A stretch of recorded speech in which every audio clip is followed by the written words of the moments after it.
Well,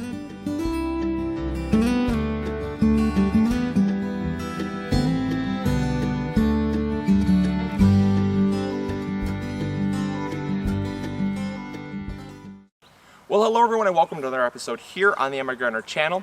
Today we are going to do an update, and it is a big update at that.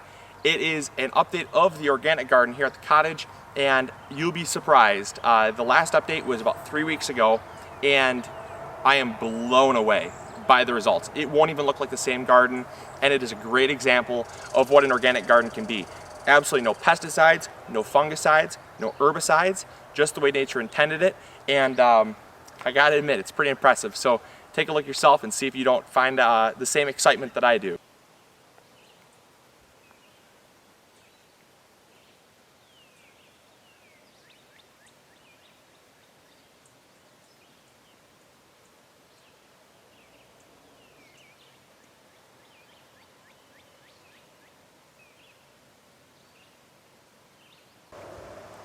So we're here with the tomatoes, and as you can see, very impressive height. However, anyone that does live in Michigan or the surrounding areas knows that we have had a very brutal summer for growing tomatoes. Probably one of the worst I can remember. It's been so cold, and you really do need those hot nights to make sure that everything stays, number one, blight-free, because the cold nights allows the dew and humidity to stay on those leaves. That equals a lot of fungus and blight. And also you need the hot nights to ripen the fruit also. So we don't have, I think we only have like one ripe tomato, and that's the first one of the year.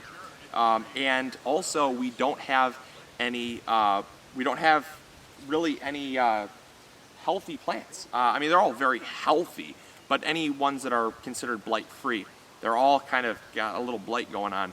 But I guess that's just the way it goes sometimes, and that's what we're rolling with. So we are going to spray with just a organic fungicide. It's a baking soda spray.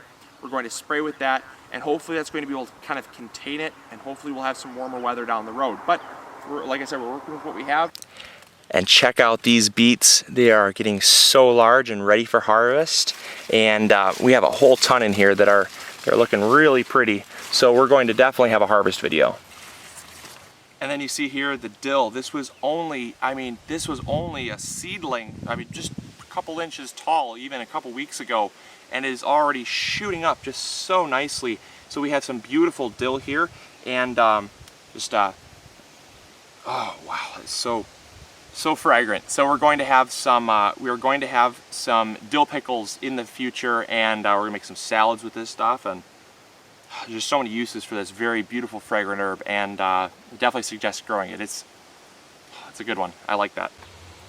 And now we have the broccoli. It is just starting to come on. There is like one tiny one here. This is I think it's a Calabrese sprouting broccoli, so it's not all that large. We do have some bigger broccoli, but it's nowhere near coming on yet. So we have some of our earlier sprouting broccoli here that's just now coming on. That's just tiny heads, but it's going to be delicious nonetheless, because they have a lot more broccoli flavor than their larger giant counterparts, which are just next door. And then we also have some purple broccoli, which is not yet coming on either, but I can't wait for that, because that's going to be very beautiful when it comes on as well. So yeah, we only have one that is just starting, but that's going to get a little bit bigger, and there should be some more kind of coming on, but I don't see many. So yeah, so all we have is that one right now, but I'm definitely seeing some in the forming stages. And our celery is really starting to take off here. It's producing some of the biggest stalks of celery we've ever had, so I'm very excited to see what those are like. But they won't even be ready until probably about the first frost, so they have at least another 2 months to go. So I can't even imagine how big they're going to be once they're full size and fully mature. Definitely larger than anything I've seen in the store, and obviously definitely more nutrient rich than anything I've ever seen in the store. And then the next thing we're going to talk about is right next door, and that is the cabbage. The cabbage is so big and so healthy, and these leaves are just beyond biofilmed up. I mean, I can almost write my name in these leaves here, and just so lush and very firm.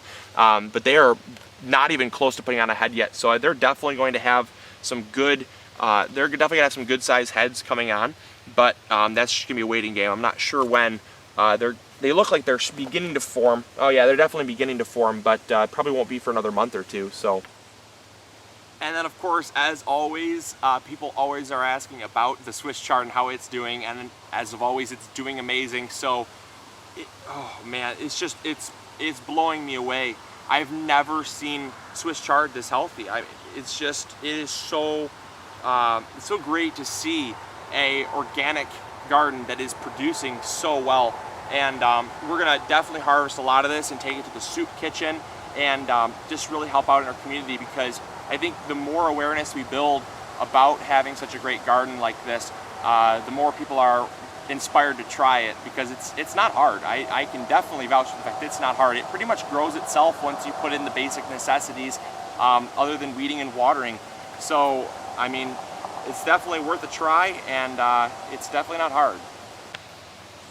And the kale, as always, is growing away. A lot of people were wondering why the leaves weren't really large, because in the last video I was raving about how healthy they were, but people have said they'd seen larger kale. That's because this variety is actually called Asparagus Kale. It's a very close relative to the dinosaur kale, except for the fact it doesn't get as wide of leaves as the dinosaur kale. It gets thinner kale leaves that are a little bit more curly.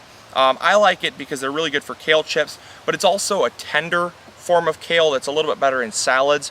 And it seems to preserve better when we freeze it. At the end of the season, we take all of it and we'll freeze it and put it in freezer bags, and that way we can use it throughout the winter, and it just seems to hold up a little bit better as well. So that's my reasoning for why I grow it. It still looks really beautiful, and I tell you what, this is the best my kale has ever looked, so definitely pretty proud of that. And here we have our basil. This is just, it's absolutely the largest basil I have ever grown, and not just this strip. This is probably about 6 plants, but we actually have 3 more of our cubes filled up with kale, or with basil. So we have the kale that has the basil next to it, we have the Swiss chard that has the basil next to it, and we also have the broccoli that has the basil next to it. So we have so much, and we'll probably end up harvesting when we do harvest, because some of these are almost getting to go to seed here, like this one, and these ones are beginning to form flower heads. We're going to pick off the flower heads on those, and we'll probably have close to 4 pounds of basil by the time we're done with that. Obviously, we're going to dry some of it. We're going to give some fresh to the soup kitchen, and some fresh to friends and family as well. That fresh is always a little bit more appealing, but we obviously can't give it all away, so what we can't give, we're going to dry. And then our bell peppers here, we're beginning to find out what we planted, because I just had planted a bunch of things that I had liked, but I never marked them. But our bell peppers are just loaded on here. There is probably a good 100 flowers on here. Now obviously not all of them are going to produce peppers, but the ones that have produced are really starting to come on here. We have peppers there, and there's 4 peppers right there. So just really coming on in good fashion there. So I'm quite excited to see how large these end up getting with how many peppers we actually have forming, because sometimes you tend to have smaller peppers with more of them, but with how much nutrition we have and how much sunlight we get on this garden, I would be surprised to see if we get some full-size peppers and a ton of them as well. And so then we have the parsnips, and like anything, I just wasn't patient enough for these. I was really concerned that we were not going to have good germination rate, but turns out we had almost 100% germination rate. There's just a few ones that did not sprout, but overall they're doing very well. They're starting to form a nice root, which is good, because you don't even really use the leaves, you use the roots, because it's almost like a mix between a carrot and a potato. Very good in soups and stews, so we love them, and just unbeatable flavor. So we're growing quite a few of these, and it's nice to see that they're doing so well. However, it's another thing for patience, is because we won't have these till after the first freeze/frost, because you want to give them that time to fully mature, and the flavor improves once it does freeze. So we'll wait till everything else is dead, and then we'll be harvesting these. So it is a waiting game, but it's well worth the wait at that. So here you see some very nice sized cabbage. We're going to be harvesting this one today. This one is not yet of size, but I'll probably harvest it because it's starting to get some leaf burn, and it's showing me that it is ready to harvest. Not sure why it didn't get to size. It is a Copenhagen, so it doesn't always get that large, but you know, it just happens. Now if you come over here, you'll see what we're doing with these. A lot of people ask why we didn't leave why we didn't pull out the plants. And why is because when you don't pick the plants, they make almost like little cabbage heads. It's almost like Brussels sprouts. So we will actually get a second harvest of little tiny cabbage heads that we treat just like Brussels sprouts, and they're fantastic. You boil them for about 10 minutes on the stove, and they're just nice and tender, and they have a lot of cabbage flavor without the nasty Brussels sprout taste. So stay tuned. After this video, we're gonna have a harvest video. We have zucchini the size of baseball bats everywhere. And when I say everywhere, I mean absolutely everywhere. We also have some Egyptian white finally, whoop whoop, and got some Egyptian white coming on. Very excited about that. There's one back there I'm not even gonna point out because it's the same deal. But back in here, we also have more yellow, more white, and stepping over here, we have the insanity begin yet again. We have 4 on here that are of size. There's one underneath there. I'm not sure if you can see that, but we also have, over here, we have 1, 2, 3, 4, 5, 6 zucchini right there. Out some flowers. We do still have some flower action going on the potatoes, but they're going to be producing some pretty large potatoes, I'm guessing, just based on the size of these plants. But it's a pretty thick mat over here. But they were actually getting so tall that they started kind of falling over a little bit. So they're going to be ready. They're showing signs of getting ready, but they're by no means done fighting yet. And in the background, I never showed those, but we actually have some world record sunflowers growing, and these actually won't be a world record, I'm guessing, but they came from a world record sunflower. I purchased the seeds. I got a pack of 5 of them for $20 on it's called like giantvegetables.com or something. If I remember, I'll post a link in the description box, but I got the seeds from there. I paid a fair price, but they're gonna be a cool novelty to grow, I think, and obviously I'm gonna save seeds from them. And there's Cindy. She's being trapped by the corn monsters. That's not even the tallest stuff. The tallest stuff's right there. And wave your hands again. So she's gonna need rescue, so I better go rescue her from the corn. And then you have the Wonderous cucumbers.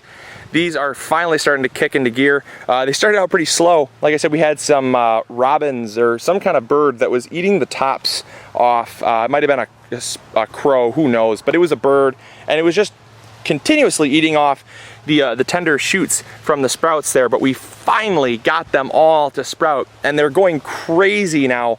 In fact, over here, a little too crazy, but here at the MIgardener channel, we like crazy. That's a good sign. We'll kind of, I don't know what we'll do with those, but we'll manage to get them up.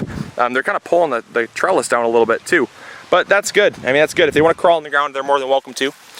But they got lots of flowers, and the main reason why we grew so many is because these beautiful flowers here attract a lot of the honeybees, and so it's a dual purpose. We got flowers to feed the honeybees, but then we also have lots of cucumbers which are going to feed us. So there you go. That's kind of my reasoning for that. And then as I'm panning back around, you're going to see the beautiful beans. And then last but not least, I wanted to show you the borlotto bean. This is a bean from Italy, very beautiful, but look at the size. I have never seen borlotto beans get this large. They are just, and I mean, good heavens, they're probably as tender as can be. There you go, that one is definitely ready. Let's give this a try here. Snaps easily. Oh my gosh, that is fantastic. It's crisp, it's sweet. There's not a single string in that. Unlike normal beans, when they get so large, they tend to get really stringy. These are, and the seeds, check that out. The seeds are not even developed yet. So clearly it was not even close to being ready, but that's good enough for me. That's good.